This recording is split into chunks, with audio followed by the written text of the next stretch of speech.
કોઈ પૂછે કે ગુજરાતમાં કોંગ્રેસ કેમ સરકારમાં નથી આવતી, આટલા વર્ષોથી સત્તાથી કેમ દૂર છે ને હાર્યા જ કરે છે, તો સીધો જવાબ છે કે શંકરસિંહ વાઘેલાના ચક્કરમાં. ગુજરાતમાં 1990માં મિક્સ સરકાર પછી 95માં પહેલીવાર લોકોએ 121 સીટોની સ્પષ્ટ અને ભારે બહુમતી સાથે ભાજપની સરકાર બનાવેલી. જોકે સરકાર બન્યા પછી કેશુભાઈ પટેલને સીએમ બનાવતા જ શંકરસિંહ વાઘેલા વિરોધમાં ઉતરી ગયા હતા. એટલે શંકરસિંહ ભાજપના 121માંથી 47 ધારાસભ્યોને લઈને એમપીના ખજૂરાઓમાં જતા રહ્યા. એ વિદ્રોહને ખજૂરિયા હજુરિયા તરીકે ઓળખવામાં આવે છે. એમાં શંકરસિંહની 3 ડિમાન્ડ હતી કે કેશુભાઈને મુખ્યમંત્રી પદેથી હટાવો, શંકરસિંહ કે 6 ધારાસભ્યોને મંત્રી બનાવો અને નરેન્દ્ર મોદીને ગુજરાતના રાજકારણથી હટાવીને કેન્દ્રમાં મોકલી દો. ભાજપે 3 ડિમાન્ડ સ્વીકારી લીધી. સીએમ તરીકે કેશુભાઈનું રાજીનામું લઈ લીધું અને સુરેશ મહેતાને બનાવ્યા મુખ્યમંત્રી.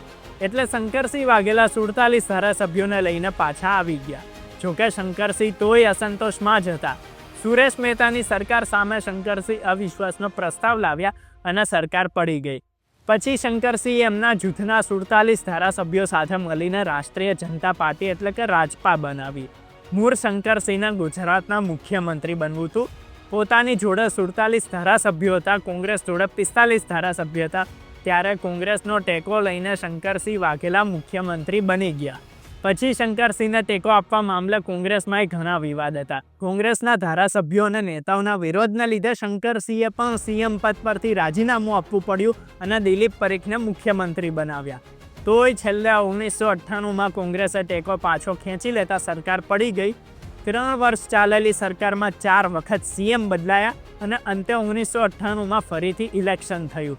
એમાં ભાજપ, કોંગ્રેસ, શંકરસિંહની રાજપા જનતા દળ ઇલેક્શન લડ્યા, જેમાં લોકોએ શંકરસિંહ અને કોંગ્રેસ એક થઈ ગયેલા એના પર નારાજગી બતાવી અને ભાજપ પર સહાનુભૂતિ રાખીને ફરીથી ભાજપને 117 બેઠકો સાથે સ્પષ્ટ બહુમતી આપી.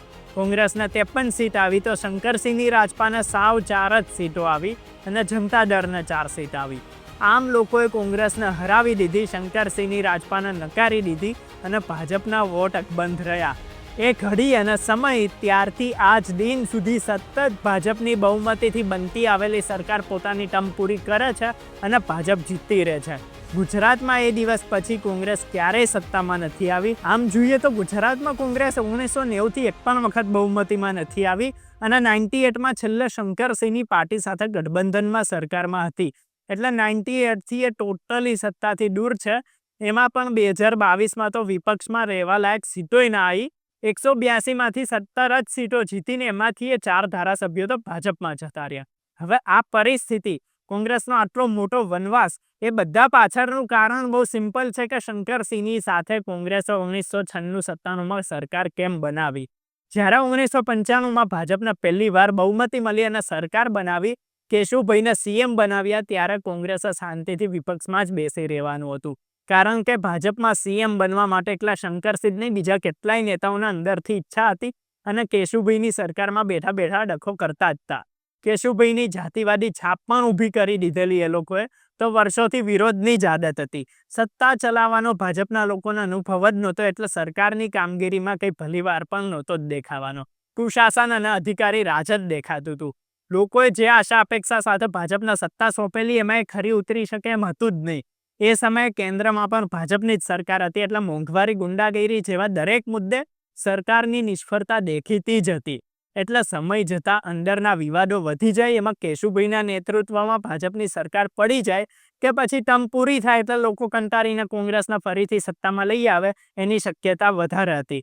પણ ભાજપ અને કેશુભાઈના પીઠમાં ખંજર ભોંકીને સત્તા લાલચમાં શંકરસિંહે જે ખેલ કર્યા એમાં કોંગ્રેસે સમર્થન આપી સરકાર બનાવી. ત્યારે શંકરસિંહને લીધે કોંગ્રેસ લોકોને આંખે ચડી ગઈ.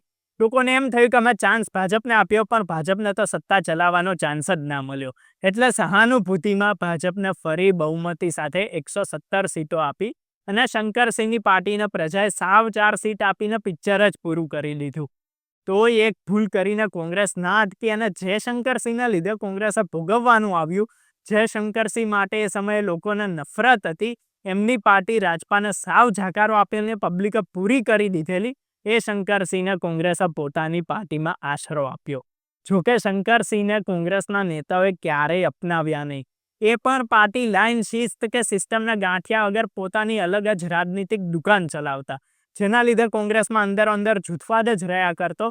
ઇલેક્શન આવે ને ટિકિટો આપવાની હોય એમાં આ જૂથવાદ થાય અને કોંગ્રેસ હારી જાય. એમાં સૌથી મોટું ફેક્ટર શંકરસિંહ હતા. તો શંકરસિંહને કોંગ્રેસે પ્રદેશ પ્રમુખ, કેન્દ્રીય મંત્રી, વિપક્ષના નેતા બનાવ્યા, પણ તોય એ પાર્ટીના વફાદાર તો ના જ રહ્યા. અંતે 2017માં એમણે કોંગ્રેસથી છેડો ફાડી દીધો અને પોતાની જનવિકલ્પ પાર્ટી બનાવી. પર એ પાર્ટીને માન્યતા ન હોવાથી એમના ઉમેદવારોને ભારતીય ટ્રાઇબલ પાર્ટીના સિમ્બોલથી લડાયા. જોકે એમના બધા ઉમેદવારોની ડિપોઝિટ જતી રહી. પછી એ જનવિકલ્પ પાર્ટીનું ફીંડલું વારીને એનસીપીમાં જોડાઈ ગયા. ત્યાં એ લાંબા ના ટક્યા. પછી ફરીથી કોંગ્રેસમાં જોડાવાની વાત થઈ. 2022માં એમના પુત્ર મહેન્દ્રસિંહને કોંગ્રેસે બાયડથી ટિકિટ આપેલી, પણ છેક 3જા નંબરે જતા રહ્યા. એની પછી શંકરસિંહ અખિલેશ યાદવ સાથે પણ દેખાતા હતા. અને છેલ્લે હમણાં અમિત શાહ જોડે મિટિંગ થયેલી. હવે એમણે પ્રજાશક્તિ ડેમોક્રેટિક પાર્ટી બનાવીને એનું નિશાન છે ભાલો. એમાંય બધા એમ જ કહે છે કે લાંબા શાસન પછી ભાજપ પ્રત્યે લોકોને નારાજગી વધે, ત્યારે ભાજપના વિરોધી વોટ વેચાય છે, એના માટે ભાજપે જ શંકરસિંહને ઊભા કર્યા છે. જોકે મૂળ મુદ્દાની વાત કરીએ તો ગુજરાતમાં કોંગ્રેસે શંકરસિંહને 96-97માં સરકાર બનાવવા ટેકો આપવાથી લઈને એમને પાર્ટીમાં લઈને મોટા પદ આપ્યા એ મોટી ભૂલ સાબિત થઈ. અને આટલા વર્ષોથી ગુજરાતમાં કોંગ્રેસ સત્તાથી દૂર છે એમાં આ જ કારણ છે. એ ભૂલ જ જવાબદાર છે. તો સામે ભાજપને 1998માં જીતીને ફરી એક ચાન્સ મળી ગયો. એનો ભરપૂર ઉપયોગ કર્યો અને એવો પક્ષ જમાવી દીધો કે એના આધારે આજે આખા દેશમાં સત્તામાં છે.